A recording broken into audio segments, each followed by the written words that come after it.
As you travel through Japan, you'll often encounter intriguing stone statues by the roadside.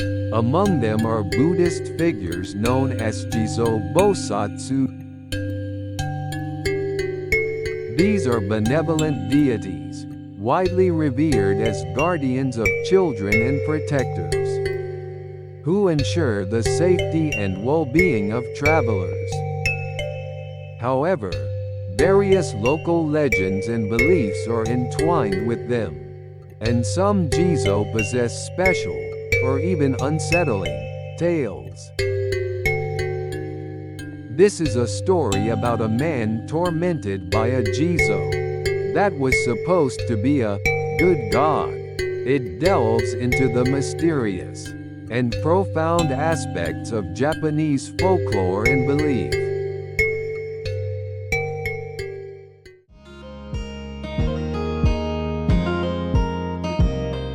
The Headless Sakura.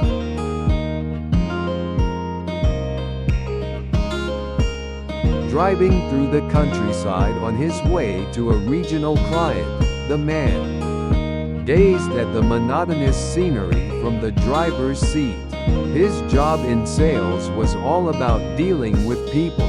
He was naturally talkative and a good listener, consistently ranking among the top performers. However, the frequent long drives were taking their toll, causing him back pain. Just as he was considering pulling over for a break, a magnificent sight suddenly caught his eye. A seemingly endless row of cherry blossom trees stretching along the riverbank. The fully bloomed cherry blossoms resembled soft, pale pink clouds, drifting across the sky, and their overwhelming beauty made the man gasp. Incredible! It's been ages since I've seen cherry blossoms in full bloom like this. Even the scenery he usually drove past seemed to radiate a special brilliance this time. He rolled down the car window, and along with the gentle spring sunlight, the sweet, delicate scent of cherry blossoms drifted into the car. The fragrance brought a temporary sense of peace and tranquility to his mind. He had arrived considerably earlier than his client appointment, and since he was tired from driving, he decided to take his time and fully appreciate this breathtaking view. Turning off the engine, he took a deep breath in the hushed silence. His back felt good after stretching. He did some light exercises to ease the stiffness in his body. Before him stretched a truly breathtaking cherry blossom avenue, exuding the very essence of spring. With each step he took, scattered petals formed a thin, pale pink carpet beneath his feet. The man took out his smartphone and eagerly snapped photos, intent on capturing this beautiful moment. As he walked along the riverside path, taking pictures of the cherry blossoms from various angles, something peculiar caught the corner of his eye. It was a Jizo Bosatsu statue, quietly nestled in the shade of a fully bloomed cherry tree. However, this Jizo was distinctly unsettling. Its head was completely severed, leaving a stark, brutal void where the face should have been. Only a grim, headless torso stood, covered in moss. In stark contrast to the vibrant pink of the blossoms, it exuded a damp, eerie presence. The man was momentarily bewildered by the strange sight, but driven by curiosity at having found something unusual.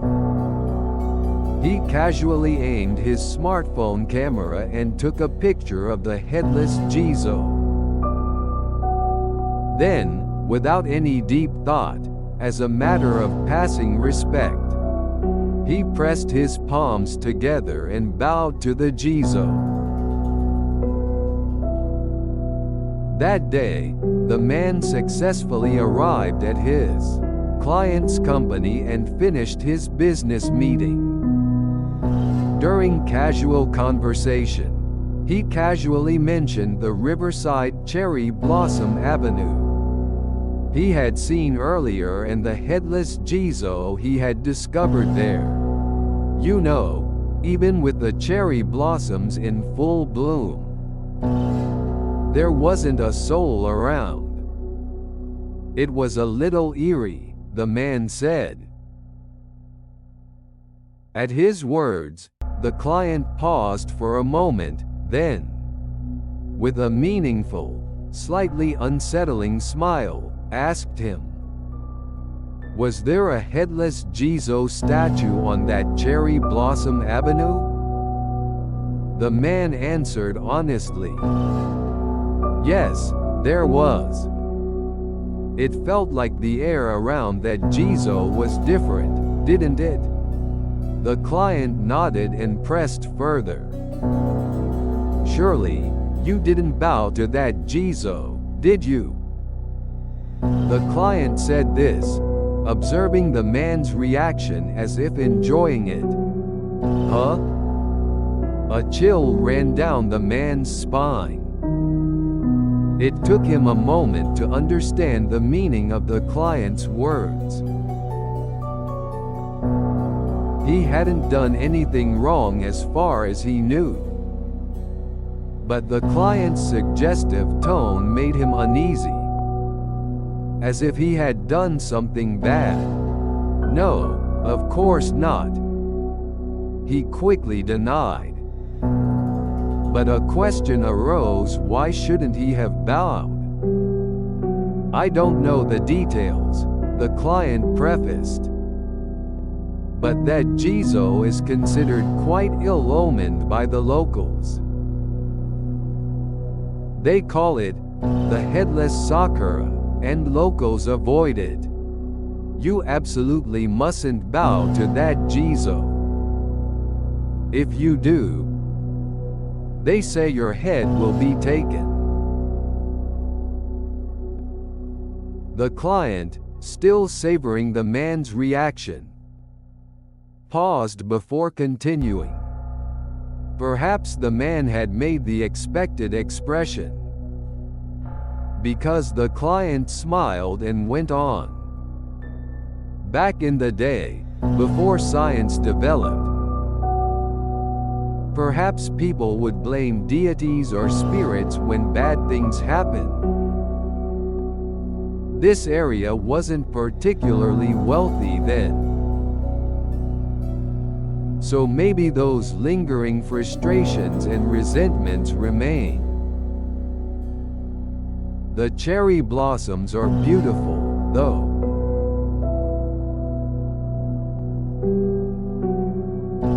The moment he heard those words, a cold shiver ran through the man.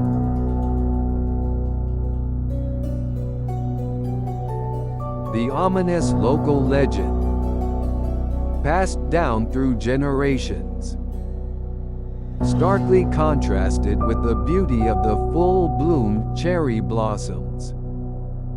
The man was overcome by a dreadful premonition that he had carelessly violated a taboo.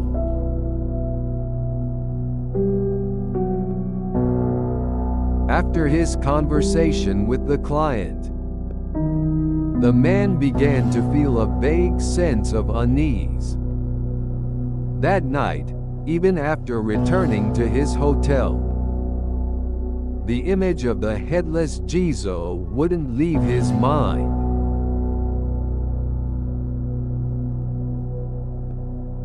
Then, the next morning, the man awoke to an unfamiliar, intense pain in his neck. It was a deeply unpleasant ache, as if someone had been squeezing his neck. Looking in the mirror, he saw a distinct bruise in the shape of a handprint on his neck. All that day, the man was plagued by neck stiffness and headaches, even when he tried to concentrate on work. The pain only intensified, dulling his thoughts. A relentless, throbbing pain assaulted him, as if his head were filled with lead. A few days later, the man slipped on a staircase.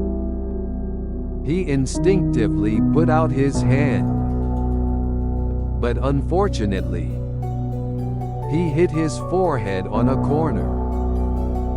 Fortunately, it wasn't serious, but a painful wound remained on his forehead. From then on, minor misfortunes began to happen to the man one after another.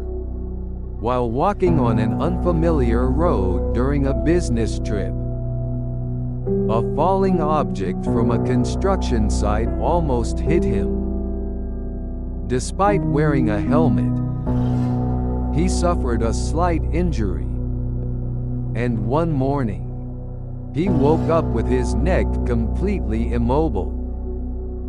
All these incidents seemed disturbingly concentrated on his neck and head, as if they were the Jizo's curse.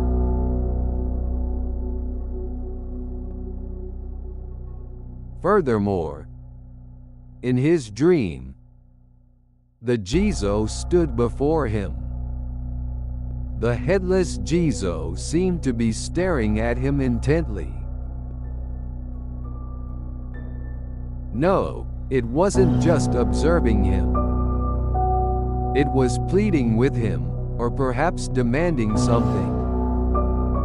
He woke up with a pounding heart that felt like it would burst. "Give me a break."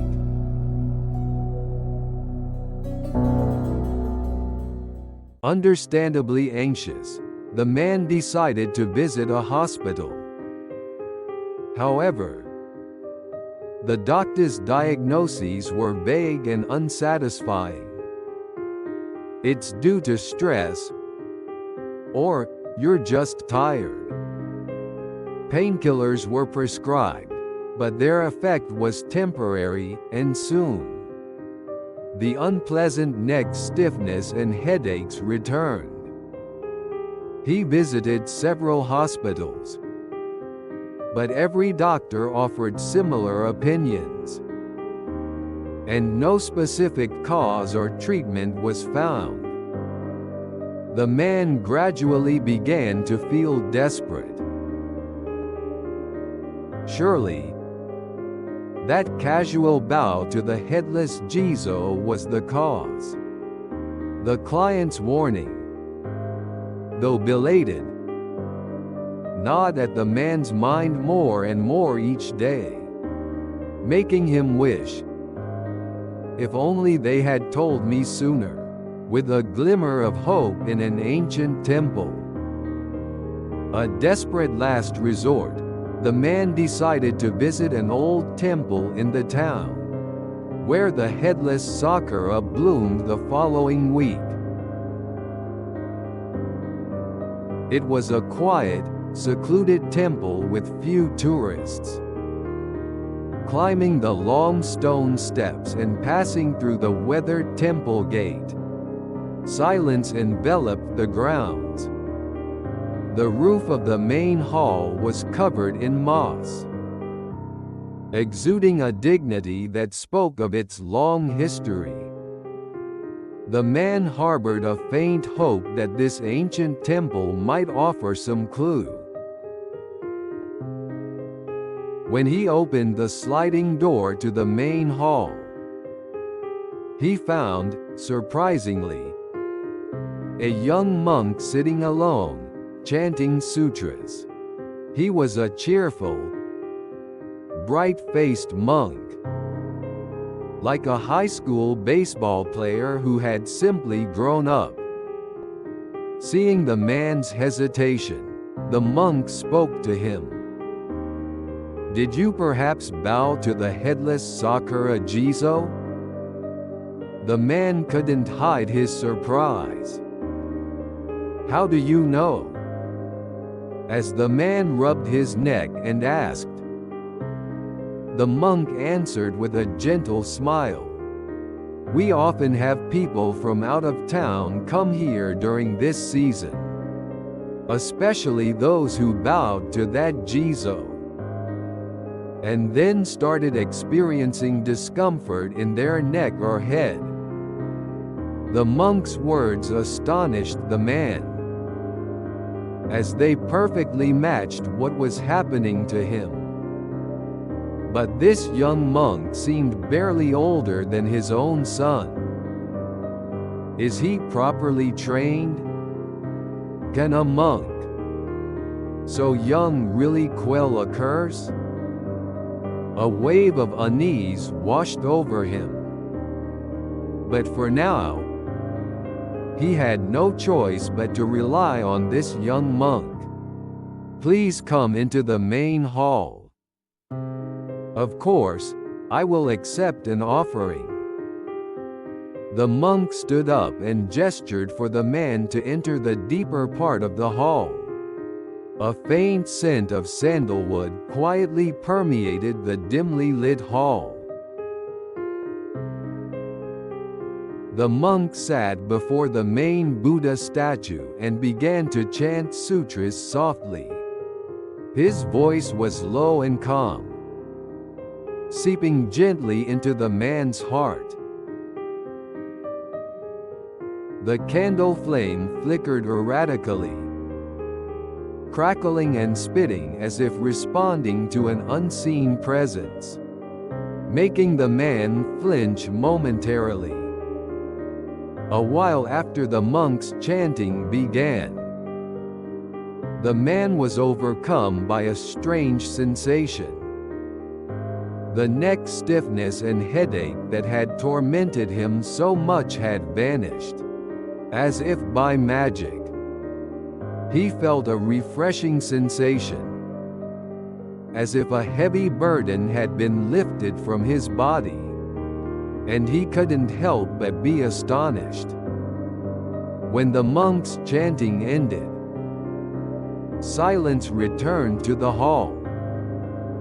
The monk, having finished his chanting, quietly turned to the man and said in a gentle tone, "Please refrain from casually bowing to Jizo statues of unknown origin. While Jizo Bosatsu are inherently benevolent beings who protect people, some possess special powers due to various circumstances. Particularly, Headless Jizo statues may have regional legends and historical backgrounds, so caution is necessary." The monk's words pierced the man's heart deeply. He was reminded once again that a casual action could lead to unforeseen consequences. As the man left the temple, his steps felt lighter. Looking back, he saw the young leaves of the cherry trees, now past their full bloom, shimmering in the sunlight over the ancient temple roof. However, he could no longer feel the same peace he once did in their beauty. The unsettling image of the Headless Jizo and the series of misfortunes that had befallen him seemed to cast a dim shadow over the cherry blossom scenery. That riverside cherry blossom avenue was not just a beautiful sight to the locals. It was a place of awe and dread, known as the Headless Sakura. Through this experience, the man recognized the depth of Japan's regional traditions and beliefs. Casual actions can lead to unexpected consequences. It's especially important to understand that places with special significance, inherited from ancient times, hold various human emotions and historical events. The story of the Headless Jizo, hidden within the beautiful Cherry Blossom Avenue, became an unforgettable, strange lesson for the man, prompting him to be more cautious in his future actions. Although he understood it rationally, the abominable memory resurfaced every cherry blossom season. Had the strange occurrences truly ceased? The man remained haunted by this uncertainty. The photo of the Jizo he'd taken on his smartphone remained stubbornly undeletable. Lately, he noticed a faint shadow in the background of the Jizo in the picture, a detail that hadn't been there before. He felt as if that shadow now followed him everywhere, lingering just behind him. Had the curse truly lifted? Whenever he saw cherry blossoms, he instinctively touched his neck, a habit he had developed. It was as if someone were still there, watching him.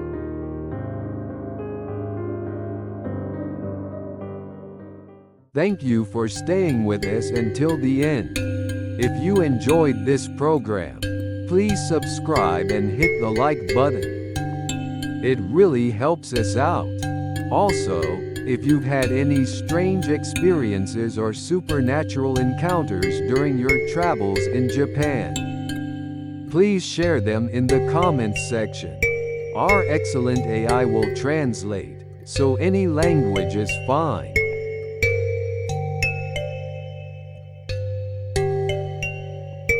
This has been Haunted Hiko. See you again.